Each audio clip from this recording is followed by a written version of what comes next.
Hi, everyone, and welcome to the Noonchi podcast, where we do deep dives and reactions to some of our favorite K-dramas from the mental health perspective. I'm super excited to have Ken Fong here. He is, let's just say, he's really super well known as one of the original Asian American podcasters, Ken Fong. And I'd love for you to just briefly tell folks the name of your podcast, because you're like the podcast extraordinaire. So I'm super excited to have him on today, because we're going to talk about Squid Game, y'all. So Ken, tell us a little bit about your podcast. Well, thanks for having me on. It was fun having you on my show, and you had a lot of listeners. So hopefully that's helped your channel. Our podcast is called Asian America, the Ken Fong Podcast, and we started it in 2015. Really when there was no content by Asian Americans really focused on Asian Americans. And since then, as you know, I mean, your show has been part of the enormous explosion, right, of Asian American hosted. Yeah. I had to say you're one of the originals. They call me the OG, whatever. Yeah, you're the OG. Whether or not it's accurate. But we have endeavored all these years to find Asian American culture makers and culture shapers and get them to come and tell their stories. And it's fun because in the last couple of years, publishers, authors, filmmakers, artists, they've heard that I'll give them a shot, even if they're not famous. Oh, that's nice. That's what you're known as. Yeah, that's awesome. Yeah. Well, you gave me a shot and I enjoyed. So now I love how you're returning the favor. No, I'm kidding. But I love that you're joining me, because we're going to be talking about just exactly that. Let's talk more about, it'll be Asian content, specifically the K-drama right now that's like blowing through all the numbers. And it's pretty much said that it's the number one watched Netflix show ever. I think it's getting up there, and probably, I don't know when we'll get that exact, like it totally is, but that's what everyone's saying. I mean, what do you think of that, having watched it? Let's start with that. What are your thoughts on that? Does that surprise you that it's heading toward to be like the most watched Netflix show ever? I am not surprised, because I think the pandemic has added to the definitely all of us being cocooned. Okay. And so even more than a movie that you can sit down and watch in an hour and 40 minutes, to binge watch a TV series actually is more satisfying, I think. And that's what I think lends itself to K-dramas versus a movie from Korea or anywhere else. Right. So I think it's up to 90 countries right now. It's in 90 countries. That's amazing. Yeah. That's amazing. So then because I know that I would say you watch some K-dramas, but it's not like you're this rabid fan. So how did you get into Squid Game? Because of the hype? No, not at all. It's because I am the lone person in a family of 3 that doesn't watch K-dramas. So if you remember, my mother-in-law, who's Japanese American, she got on the K-dramas like 15 years ago and became obsessed with them. Like she figured out how to buy different DVD players so that she could play different DVDs that are coded for different parts of the world. And then she was bootlegging copies for all of her other friends in Hawaii. Oh, it was like crazy. So she got my wife into it. And then my daughter, she was growing up, like, picture this, Jeannie. We're on vacation in Hawaii. We have the only grandchild on my wife's side. And my daughter is spending 8 hours in a dark room crying her eyes out watching K-drama. And I'm like, let's go to Ala Moana. Let's go to the beach. They're like, you don't understand, right? So then they started. Hawaii. Yeah, right. What are we doing? So then they do it at our house. And I refuse until Vicenzo. Vicenzo. Right. And that actually. What made you watch Vicenzo? Like, what made you get into Vicenzo?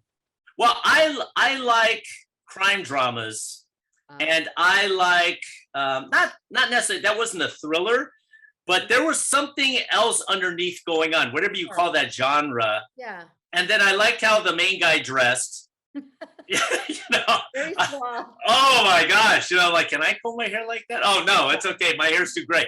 But it was action. It's like some action. Oh yes. Involved. Yeah. Yes. Yeah. And there was a development of the characters, like all the denizens of that rundown little shopping building.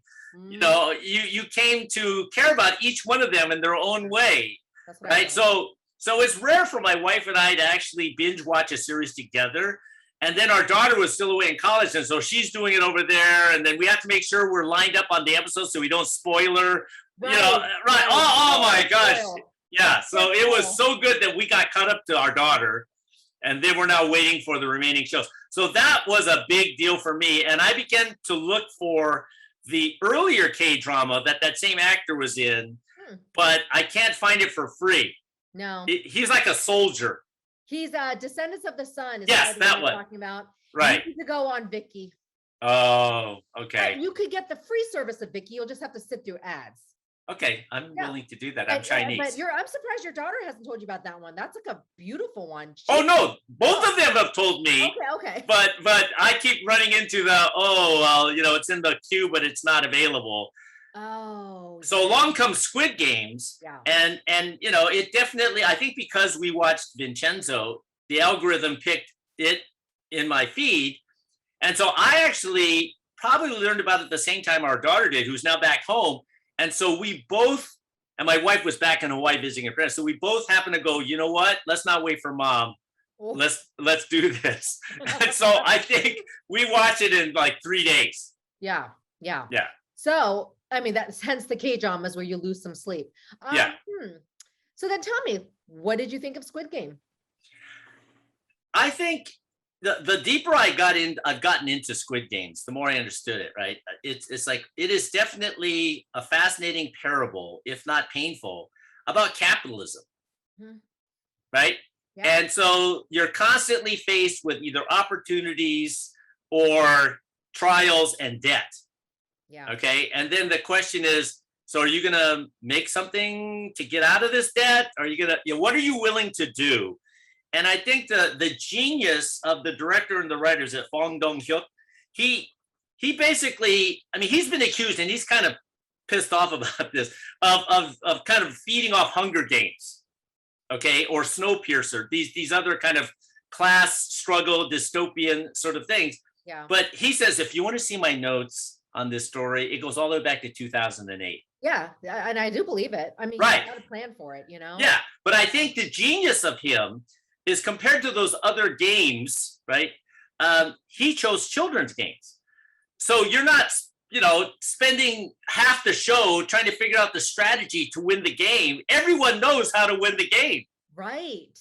Right. And okay, so let's talk about that, because I think that makes it innovative. It's classic Korean children's games. By the way, do you know, in general, even the children's games in the US or children's games around the country or around the world, do you know how morbid they are? No. Okay. So, I'm sure you do. Yeah. Well, I mean, you have the children's games in Korea, but those are not morbid per se, obviously, except I did hear Squid Game, Ojingo game, that's a Korean term for it, from Koreans who have grown up in Korea, baby boomers, basically talk about that game fondly and saying, yeah, it's aggressive, but it's not like deadly, but it's aggressive, Yeah. So they're not surprised by how it could play a role in this Netflix. But no, the thing with children's games like Ring Around the Rosie, Ring Around the Rosie, that's from the plague. Oh. The deadly plague of, I forget which one, the one in France. Basically, that's where it originated, and the kids are dancing in circles talking about death. And remember, ashes, we all fall down. That's talking about death and all the ashes of people being burned. Wow. That's only one example. But then you have Jack and Jill, the nursery rhyme. Yeah. Jack fell down and broke his crown. And then Jill came tumbling after. I mean, that's kind of violent. Okay. Okay. Now that you're the therapist pointing this out, I'm now also equally disturbed. I know. Sorry. Well, yeah. Well, on that note, how did Squid Game leave you then? Because for me, it was a little difficult, fascinating, but triggering. Right. Well, one other note on the way they shot it, because I think this added to what he was trying to do, the director and the writer, because outside life in Seoul is gray and bleak and wet and depressing. Okay. But inside the game on this hidden island, okay, it's like primary colors, even jagged edges that almost look like pixels. Like, so it's like they're in Oz. Like, so they're kind of in this other world. And then the way he dresses them in these teal color. By the way, get ready for this Halloween because everyone's going squidded out. I haven't thought about it. Should I be the girl? Creepy girl.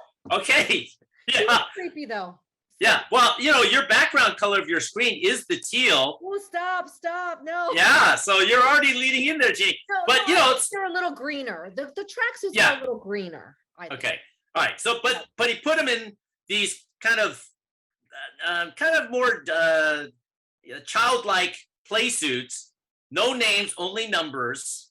And so now you can buy those things on the internet. And then, the other people are wearing these fencers masks with, I kept racking my brain. It's like, why am I'm triggering on those symbols? And it's like, oh, that's PlayStation. Oh, interesting. Yeah. Okay. Yeah. Oh, you mean the yeah. Yeah. So I thought that was interesting, right? And then the red hoodie, jumpsuits, all of that. So I feel like he took us into this Oz-like world where people who are down on their luck, they've hit their bottom, they're desperate. And the thing that I think is the most disturbing about the whole series is, unlike the other dystopian ones we've already referenced, these players are given a sense of agency. Like, we didn't kidnap you. You signed the contract and you chose to be in this game, and you read all the conditions. So if you refuse to play, then we get to kill you on the spot.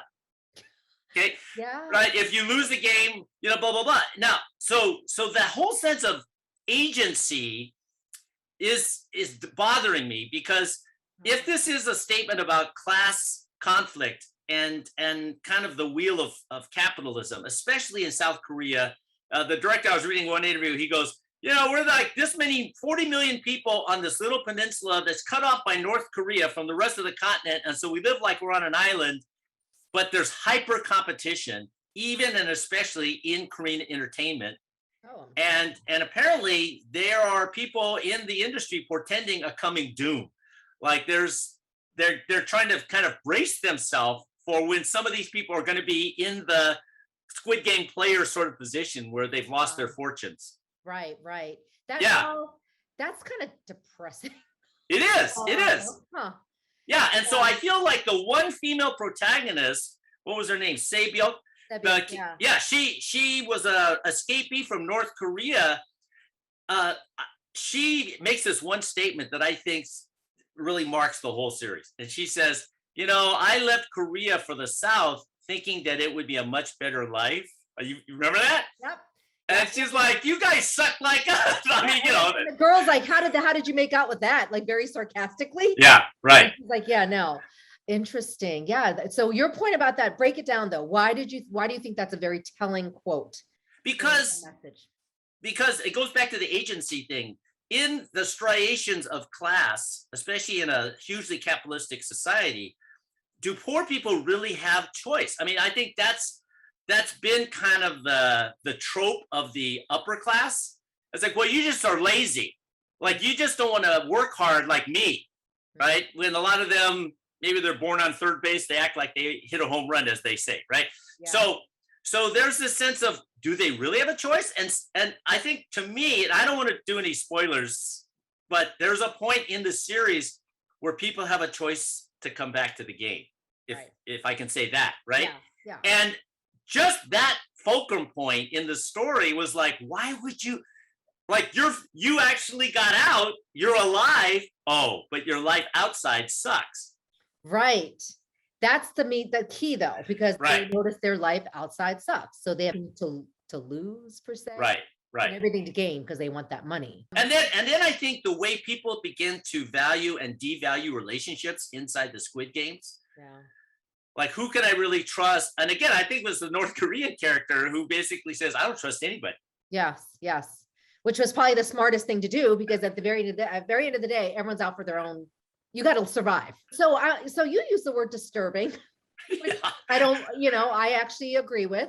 But then yet the entire world is fascinated with this K-drama, but it's disturbing. Why do you think that is? I mean, sure, people might go, oh yeah, it just really tells you a lot about capitalism, but are they thinking that way? What's hooking people? Oh, no. I think, again, the genius of Huang is that he made it about children's games, so you can focus on the individual characters more.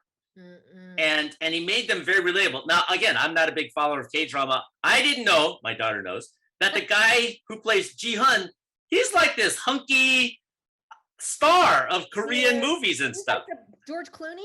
Wow. Yeah, okay. yeah. Right. Because they trashed him. They really trashed him. That's why I actually couldn't watch it. I'm like, because his name is Lee Jung Jae in real life. I'm like, what's he doing in this role, like loser role? See, I didn't have that problem. Yeah. And the woman, the woman who plays Sae-byuk, she's like the next big high fashion model in Korea. Yeah. She's now obviously she's now like probably overwhelmed by fame. Yeah. So I think that even the casting of those two in particular was for those of you who are familiar with them, who see them in that upper class elite sort of status. You're almost kind of subconsciously, see, I didn't go on this journey because I don't know them. You subconsciously have to go, this could happen to anyone. That's a really good point. I didn't think of it like that. I just am watching this famous movie star and I'm like, this is weird, a role for him. But then honestly, probably soon into episode 1, I just forgot it was him because I got drawn into his role. But yeah, good acting. But the director said something about him choosing him purposely, seeing that he had a different angle to his acting. And I'm sure some of these actors, especially the ones that are always playing the hunks, if they're really into acting, they're like, oh, please give me a chance to show my chops. Okay. So to your question, Jeannie, I think the reason why this has caught on so much, even as disturbing as it is we're so focused on the characters and the choices that they're facing and that they're making and the consequences of their choices. They're so humanized that even though most of the world is reading subtitles in their own language, it's like almost because it's subtitled, you can't be on your phone or your iPad. You have to be riveted to everything that's going on. You're going to miss something. And so I think even that has brought people into the lives of the characters. And I think then you begin to ask the question, what would I do in that similar circumstance? Or in my own life, have I faced similar hard choices? What did I decide? What kind of consequences, so on and so forth? Well, why don't you answer? No, I'm kidding. Before we get to that, I would love to know, who was your favorite character? Yeah, who was your favorite character? I would say the one who intrigued me the most was the old man. Interesting. Okay, that he was like Il Nam. That's his name in the number one. Yeah, number one. Because unlike the other protagonists or the rest of the 400, almost 500 people that were in that game series, he didn't seem to be super in debt. Like that never came out. And so the question hanging over him all the time was, why is he in the game? And it almost seemed like he kept saying he has a brain tumor, right? And he's just kind of looking for purpose in life. And so being part of something that mattered, and in fact, when he played that one game where his old experience with the game actually helped them win against stacked odds. Okay. So I was intrigued with his character, and I'm glad I was. Up with him. Yes. What you're trying to say. Like, why is he in this game?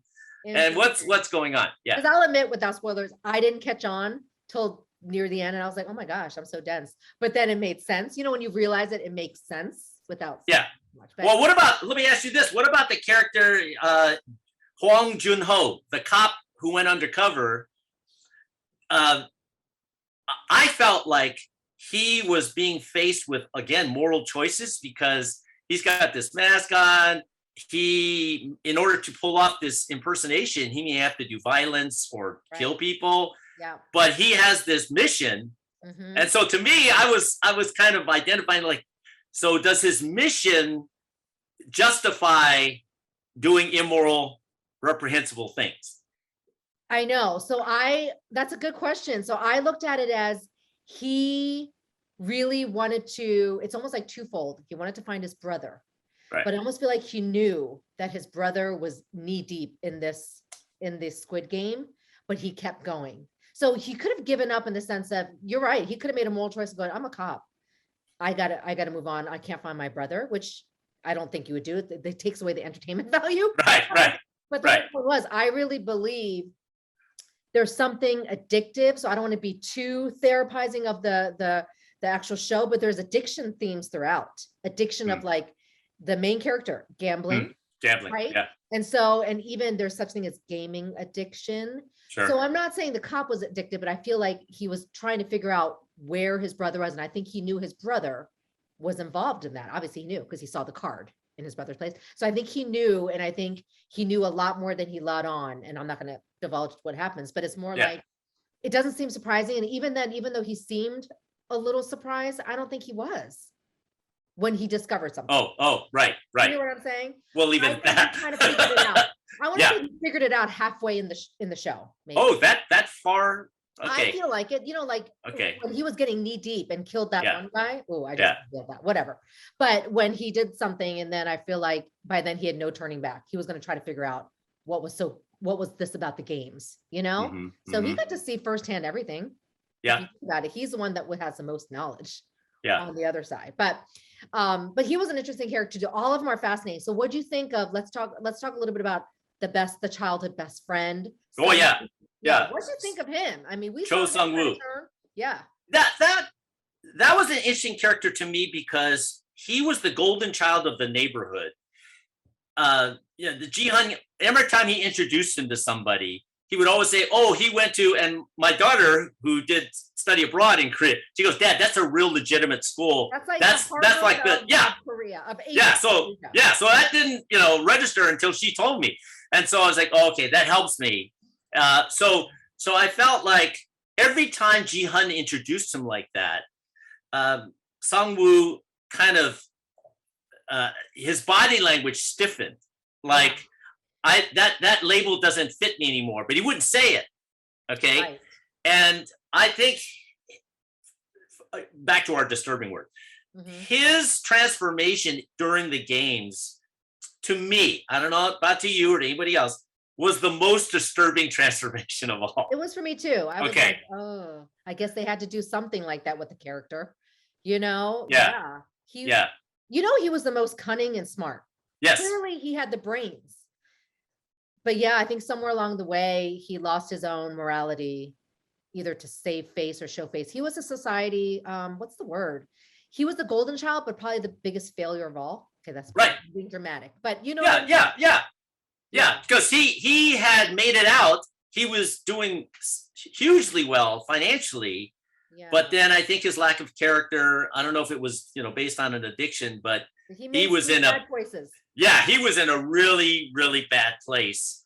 And so nothing in the outside world was attractive to him. Now, the symbol of the clear piggy bank hanging over everybody's head that's filled with all this won every time someone dies. What do you think about that symbol and the impact on people's choices? Well, don't you think, oh, look at you sound like a podcaster. Don't you think even the children's piggy bank was also like iconic? Oh yeah. Like, oh my gosh. Ooh, just like heebie-jeebies. I'll never look at a piggy bank the same.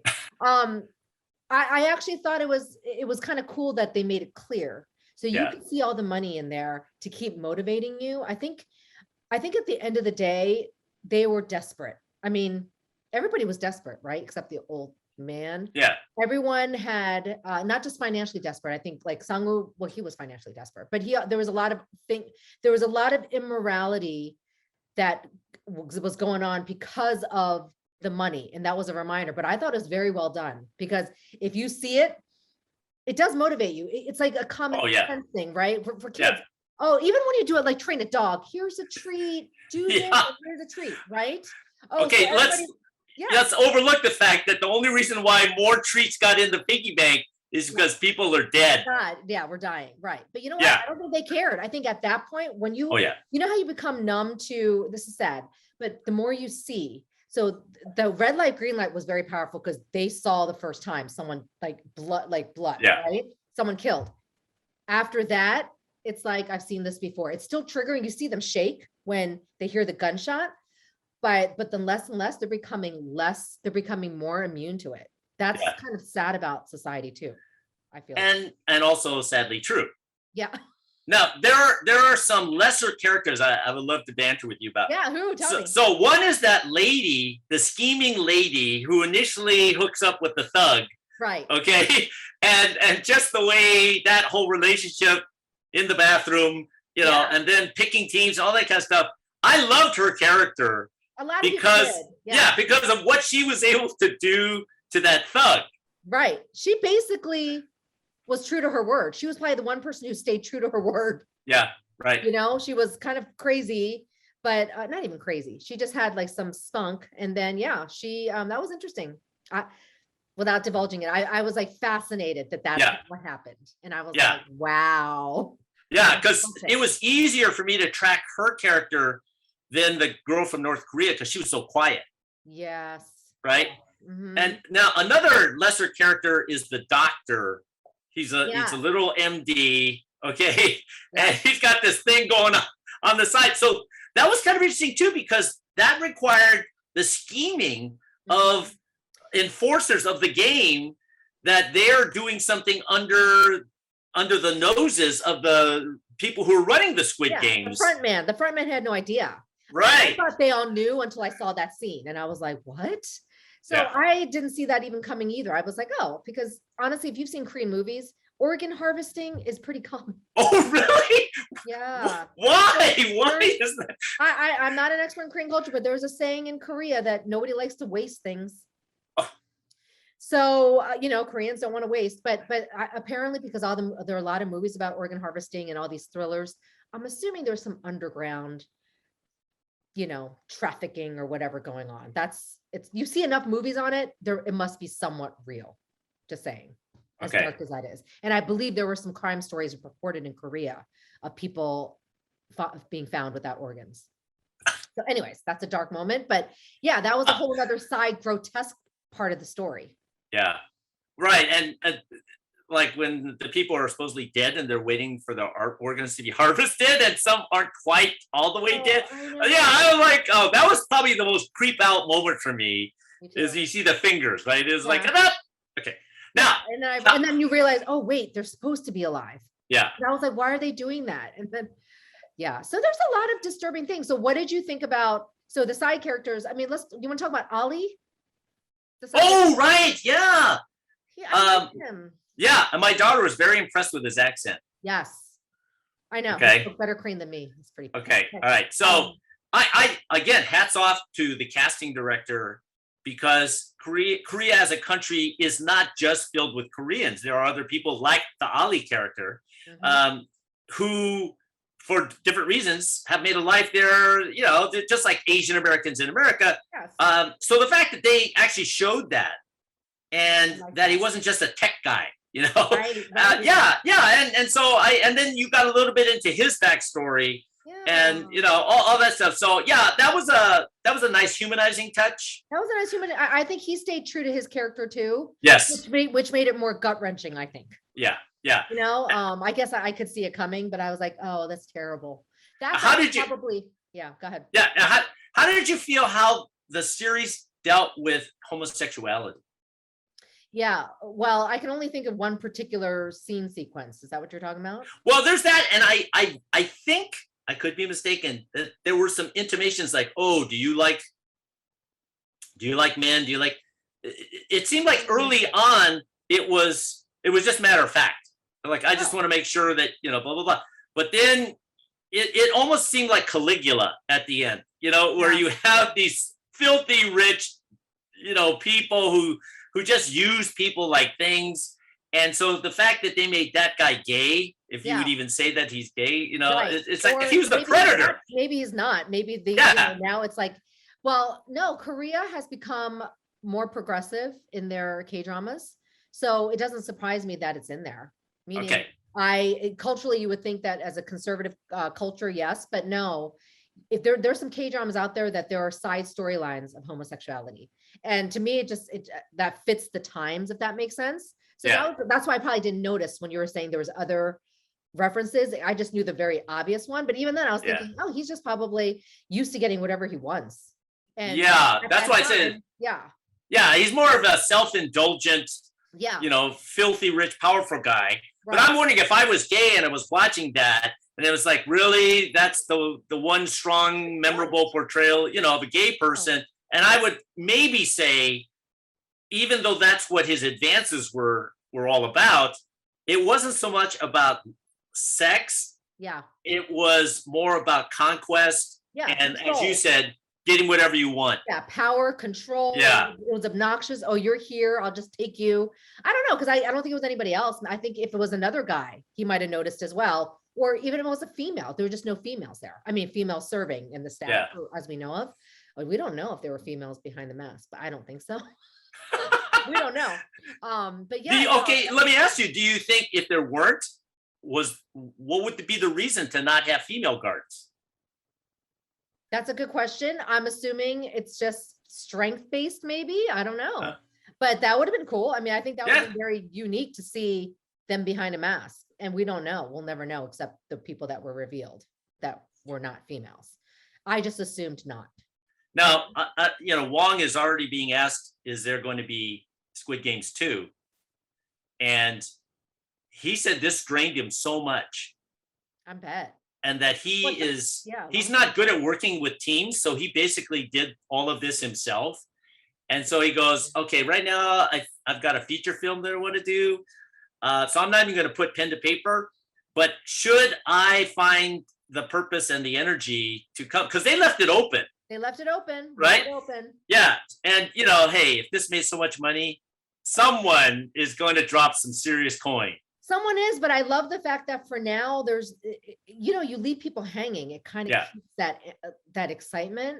So that said, let's just bookend the podcast with a mental health question. Yes. You use the word disturbing. You used, even how folks, even certain characters and what Sebiok said about whether she, coming here, I thought it was going to be a better life, and then obviously sarcasm ensued later going, oh, how'd you make out?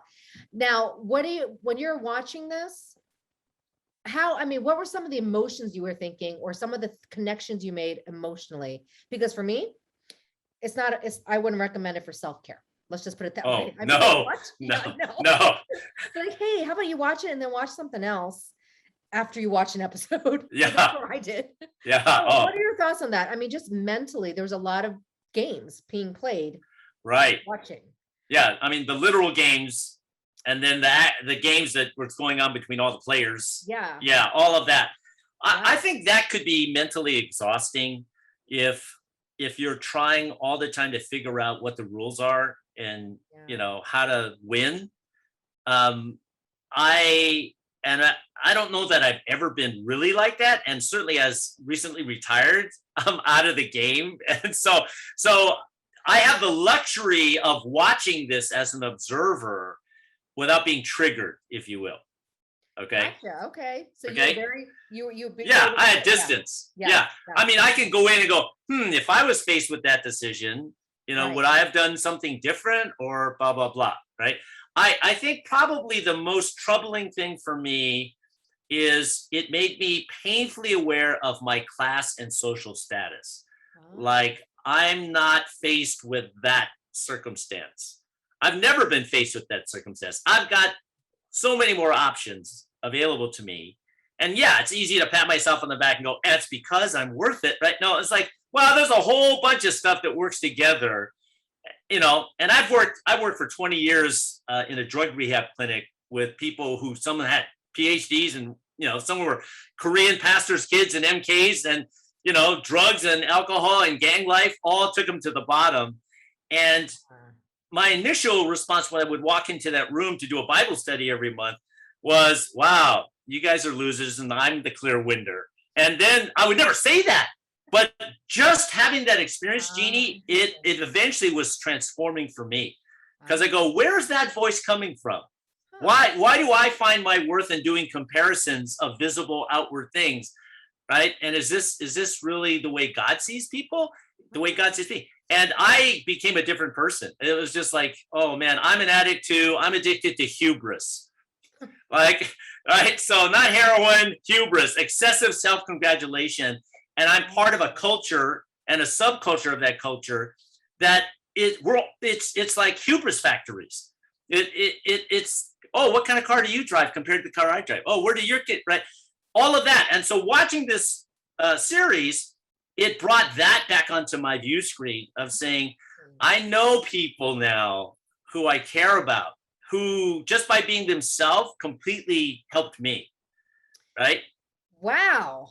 Yeah. So that kind of, for some reason, made me think of Samu, because he was the golden child. He didn't like being introduced that way because somewhere along the way he, kind of made some bad choices, but maybe it was all about the success. That's what made him to lead to bad choices. Meaning, right. I'm losing money. I got to have this money. So let me do this. And then he just got into this hole. I don't know why that made me think about that, because he had to save face. He couldn't face his mom.